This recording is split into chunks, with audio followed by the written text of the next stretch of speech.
น้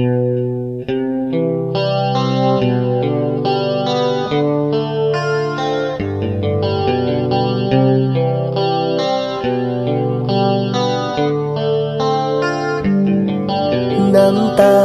ที่รินไหลออกมาจากความเสียใจเมื่อเขาไปมีคนหักใหม่เฮาเองก็เศร้าใจแต่ก่อนนั้นเคยวาดฝันไฟ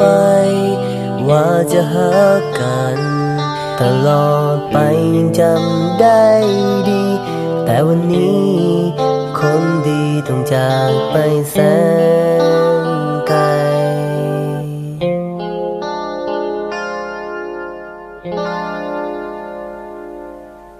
เสียใจก็เท่านั้นเขาคงบอกกลับมาอดกันบอกให้มีน้ำตาที่ยังค้างคาใจเพียงเท่านั้นคงบ่หาจริงหลอกกันได้ลงคงพอแล้วน้ำตาที่ลิ้นไหลหากว่ายอมต่อไปก็คงต้องเจ็บแบบนี้บอกว่าพอแล้วมันจบแล้วความรักที่เคยมีลืมเสียหมดแล้วบ่มีรักที่จริงใจบอกตัวเองอยู่เสมอบอกตัวเองให้ลืมเขาไปและจำไว้ว่าเคยมีจากวันนี้จนวันสุดท้ายต้องขอให้มันจบเพียงเท่านี้พอแล้วน้ำตา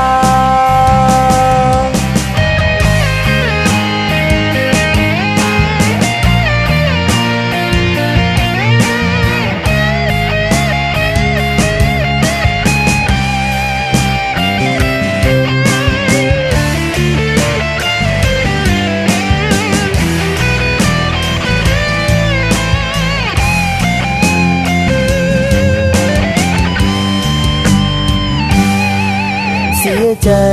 ก็เท่านั้นเขาคงบอกกลับมาอดกันบอกให้มีน้ำตาที่ยังค้างคาใจเพียงเท่านั้นคงบ่หาจริงหลอกกันได้ลงคงพอแล้วน้ำตาที่ลิ้นไหล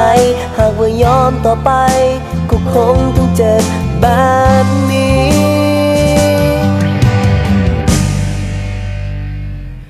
บอกว่าพอแล้วมันจบแล้วความรักที่เคยมี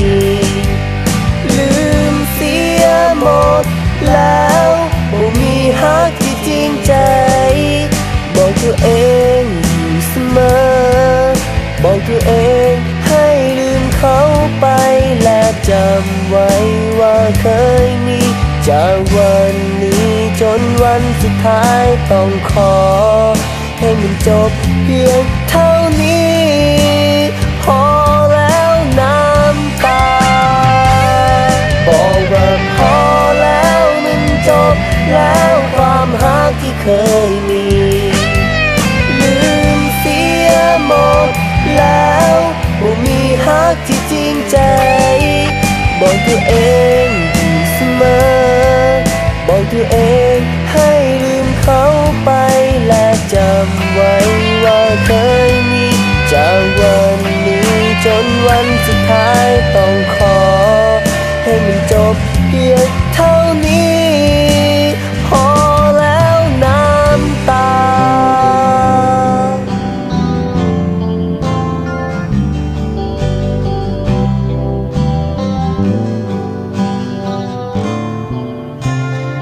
Thank